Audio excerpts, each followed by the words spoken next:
Hi friends, তোমাদের বিশ্বজিৎ ওয়ান্ডারফুলে সবাইকে স্বাগত। আজকে আমাদের গন্তব্য বোলপুরের শান্তিনিকেতন। সেখানেই যাব সোনাঝুরি হাট, সেইগুলোই আজকে তোমাদের ঘুরে দেখাবো। আমরা সকাল সকালই বেরিয়ে পড়লাম হাওড়া স্টেশন থেকে বোলপুরের উদ্দেশ্যে। ট্রেনের জানলা দিয়ে প্রাকৃতিক দৃশ্য দেখতে দেখতেই ট্রেনে উঠে পড়ল বোলপুরের বিভিন্ন শিল্পীরা এবং তাদের বিভিন্ন রকমের প্রতিভা আমাদের দেখাতে শুরু করল।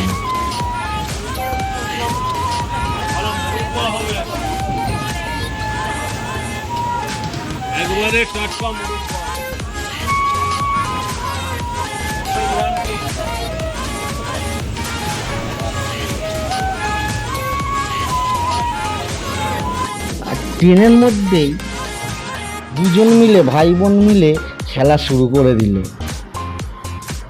আমাদের সিট থেকে তুলে দিয়ে নিজেরাই সিটের মধ্যে বদমাইশি চালু করে দিয়েছে। আর এইভাবেই আমরা পৌঁছে গেলাম বোলপুর স্টেশনে। দেখেছেন কত মানুষের ভিড়, কত মানুষ ঘুরতে বেরিয়ে পড়েছে। এখান থেকেই দেখব একটি টোটো ধরে আমরা যাব সোনাঝুরি হাটে এবং সেখানেই একটা রিসর্টের ব্যবস্থা করব।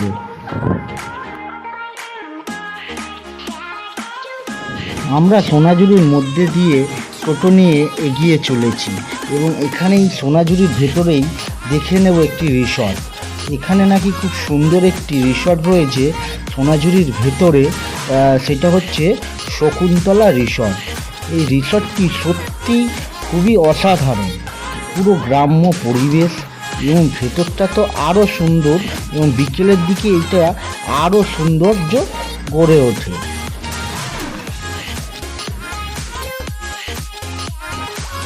এই হোটেলটা তোমাদের রিসর্টটা তোমাদের পুরো ঘুরে দেখাবো। এটা হচ্ছে খাওয়ার প্লেস, ঠিক আছে? এখানে বসে খাওয়া দাওয়া আপনারা করতে পারবেন। রুমগুলোকেও আপনাদের দেখাবো, রুমগুলো কত সুন্দরভাবে গ্রাম্য পরিবেশভাবে সাজানো হয়েছে এবং প্রতিটি রুমের একটি করে নাম রয়েছে। যেমনি আমরা একটি রুমের থাকবো, সেটা হচ্ছে বনস্মৃতি। সেই রুমটায় আমরা থাকবো এবং রুমের ব্যালকনি থেকেই পুরো সোনাঝুরি হাটটা দেখা যায়। এখান থেকে আপনি ব্যালকনি থেকেই পুরো উপভোগ করতে পারবেন। সেই রিসর্টটাই আপনাদের পুরো ঘুরে দেখাবো এবং রুমটাকেও আপনাদের দেখিয়ে নেব।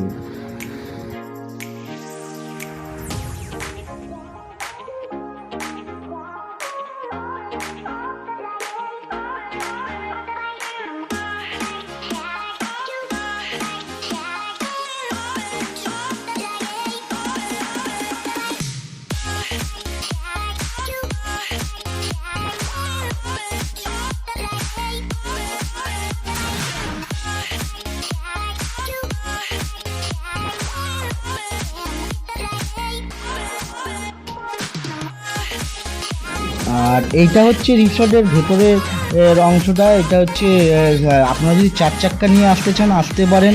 এখানে সুন্দর সুন্দর ছোটো ছোটো কটেজ রয়েছে এবং গাড়ি পার্কিংয়ের ব্যবস্থাও রয়েছে, বাচ্চাদের খেলার পার্কও রয়েছে, সুইমিং পুল রয়েছে। সুইমিং পুলটা আপনাদের খুবই ভালো লাগবে, অসাধারণভাবে করানো হয়েছে সুইমিং পুলটা। এপাশে বড় বড় ঘর রয়েছে এবং এখানে এমন ওয়েদার হয়েছিল, মেঘলা ওয়েদার, যে আপনার মৌসুমটাই আলাদা করে দিয়েছিল। অসাধারণ অসাধারণ ফিলিংস লাগছিল। কতক্ষণে ভাবছিলাম সুইমিং পুলে নামবো, নেমে স্নান করব।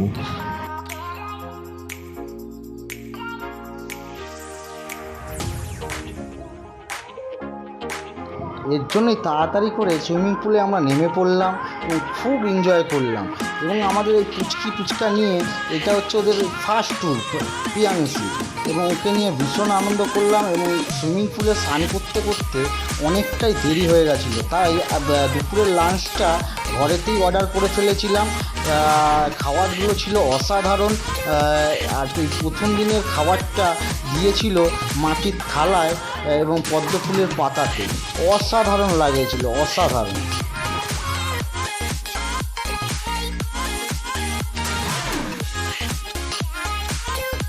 আর এইটা হচ্ছে রিসর্টের রাতের ভিউটা, অসাধারণ লাগছিল। ছোট ছোট হেরিকেনগুলো ঝোলানো রয়েছে লাইট দিয়ে, গ্রাম্য পরিবেশ আর শিয়াল ডাকছিল, অসাধারণ লাগছিল রিসর্টটাকে। গুড মর্নিং ফ্রেন্ডস, সকাল হয়ে গেছে আর তৃতীয় দিন। তো প্রথমেই আমরা কফি করে নিলাম এখানে, কফি পাতা ছিল, চা টি ব্রেডও ছিল, প্লাস ওয়াটার গরম করার জন্য সবাই ছিল। দিয়ে প্রথমে কফিটা করে নিলাম, তারপর বাইরে ভিউটা দেখাবো আমাদের, পিছন দিকে ভিউটা দেখে নেব। সেই গ্রাম্য পরিবেশ খুব সুন্দর লাগছে, দারুণ লাগছে। সকাল আরও ভোরবেলার দিকে খুব অনেক বক উঠছিল, অনেক বক উঠছিল, এখন উঠছে বক। একটা নদী আছে, নদীটা দেখা যাচ্ছে, সুন্দর লাগছে। আর তোমাদের আমি সোনাঝুরি ঘাটের বাগানটা দেখাবো, ওটা বাইরেটা দেখে আরও সুন্দর লাগবে।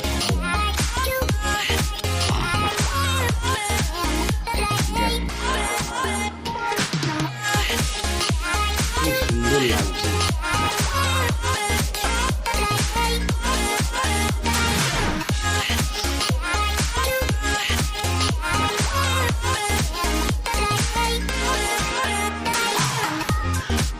আজকে সারাদিনটা কী করলাম সেটাও তোমাদের দেখাবো, সারাদিন থেকে আমাদের সাথে। সকাল সকাল একটি টোটো রিজার্ভ করে বেরিয়ে পড়লাম সাইট সিনের উদ্দেশ্যে। টোটো সাইট সিন করতে নেবে 300 থেকে 400 টাকা, এবং আমাদের পুরো সোনাঝুরি হাটটা বা বোলপুরটা ঘুরে দেখাবে। প্রথমেই চলে গেলাম আমরা কঙ্কালীতলা মায়ের মন্দিরে, সেখানে গিয়ে সকাল সকাল আগে পুজোটা দিয়ে নিলাম।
আমাদের ছোট নদী চলে আঁকে বাঁকে, হ্যাঁ এটা সেই ক্ষীরাই নদী, যে নদী দেখেই রবীন্দ্রনাথ ঠাকুর এই কবিতাটি লিখেছিলেন।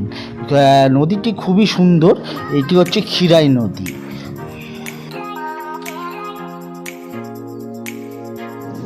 এই সেই বটগাছ, এই বটগাছের তলায় রবীন্দ্রনাথ ঠাকুর তার বিভিন্ন ছাত্রদের নিয়ে পড়াতে বসতেন। এক পায়ে দাঁড়িয়ে সব গাছ ছাড়িয়ে, হ্যাঁ এই সেই তাল গাছ, এই তাল গাছকে উদ্দেশ্য করেই রবীন্দ্রনাথ ঠাকুর এই কবিতাটি লিখেছিলেন। এটি হলো শান্তিনিকেতনের নাট্যশালা, এটি এখনও পর্যন্ত চালু রয়েছে। এখানে প্রতি বুধবার এখনও ছাত্রদের শেখানো হয়।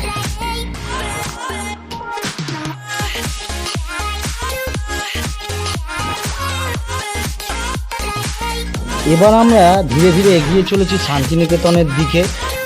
এই বাগানটি হচ্ছে অবনীন্দ্রনাথ ঠাকুরের বাগান বাড়ি, এবং আমরা এগিয়ে চলেছি মিউজিয়ামের দিকে। এটা হলো শান্তিনিকেতনের রবীন্দ্রনাথ ঠাকুরের মিউজিয়াম। প্রথমে আপনাদের টিকিট কেটে নিতে হবে, টিকিট মূল্য 20 টাকা করে পড়বে। বাচ্চাদের 5 বছর পর্যন্ত ছাড় রয়েছে। এবং মিউজিয়ামের ভেতরে যেহেতু ক্যামেরা ঢোকার অ্যালাউ নেই, সেই জন্য আর ভেতরটা দেখাতে পারবো না মিউজিয়ামের, কিন্তু মিউজিয়ামের বাইরেটা আপনাদের অবশ্যই ঘুরে দেখাবো।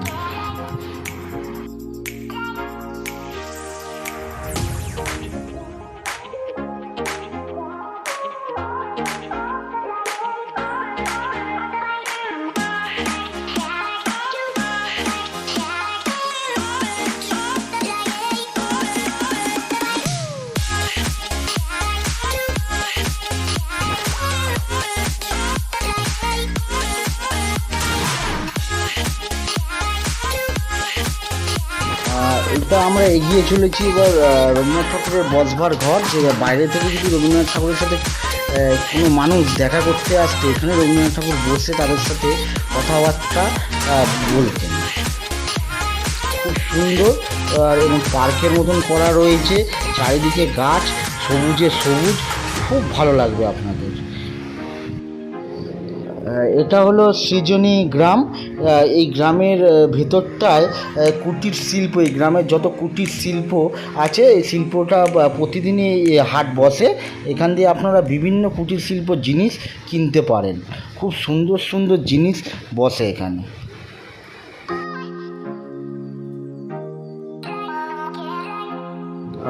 এটা হলো শান্তিনিকেতনের রাজবাড়ি। এই রাজবাড়িতে বহুত প্রাচীনকাল থেকেই দুর্গাপুজো চালু হয়েছিল।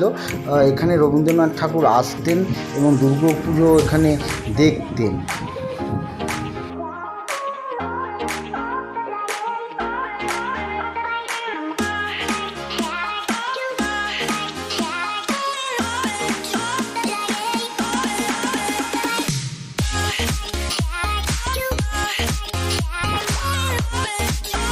এবারে আবার আমাদের রিসর্টে ফিরে যাওয়ার পালা।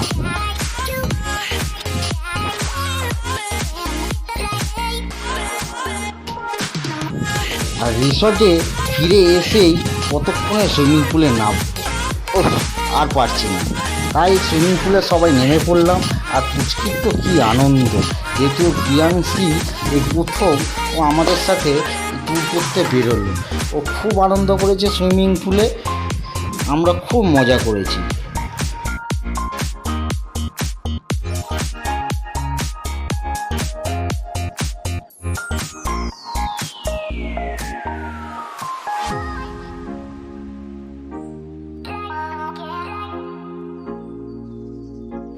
আর স্নান করেই তো খিদে পেয়ে গেছে, তাই কতক্ষণে খাবো, তাই আগেই চলে গেলাম খাওয়ার ওখানে। আগে খাবারটা নিয়ে নিলাম। আজকে নিয়েছিলাম পমফ্লেট, চিংড়ি আর চিকেন। আর বেসিক ভেজ থালি আপনি 110 টাকা পেয়ে যাবেন, এবং সিজন অনুযায়ী 150 টাকাও হতে পারে। ঠিক আছে, আমরা 120 টাকার ভেজ থালি পেয়ে গেছিলাম, এবং এক্সট্রা আমরা মাছ, মাংস, চিংড়ি নিয়েছিলাম।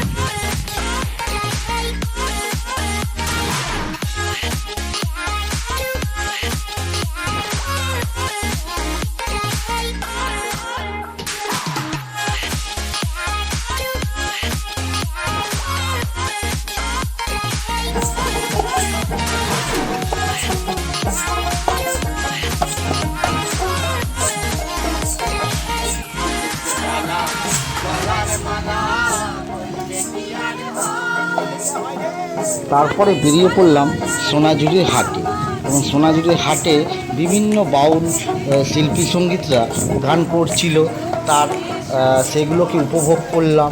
তারপরে কেনাকাটা পালা শুরু হয়ে গেল।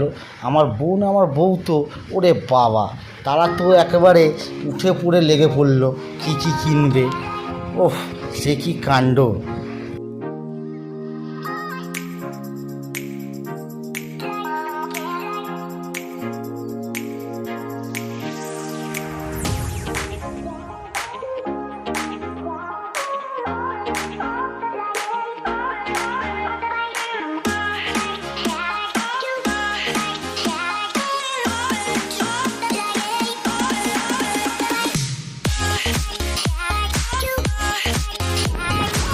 এইভাবেই দ্বিতীয় দিনটা কাটিয়ে দিলাম, এবং তার পরের দিন সকালবেলা উঠেই আমাদের বেরিয়ে পড়তে হয়। তাই ব্রেকফাস্টটা করেই বাড়ির উদ্দেশ্যে বেরিয়ে পড়ব। আর এই আমরা যে কটেজটায় ছিলাম তার রুম ভাড়াগুলো পার ডে পড়েছিল 1200 টাকা করে, ইনক্লুড ব্রেকফাস্ট নিয়ে। এবং রুমগুলোর সার্ভিস খুবই ভালো ছিল, এবং রিসর্টটা অসাধারণ লেগেছিল আমাদের। কেউ যদি যেতে চাও অবশ্যই কমেন্ট করতে পারো, আমি ফোন নম্বর দেওয়া রইবে, যোগাযোগ করে নিতে পারো। অসাধারণ।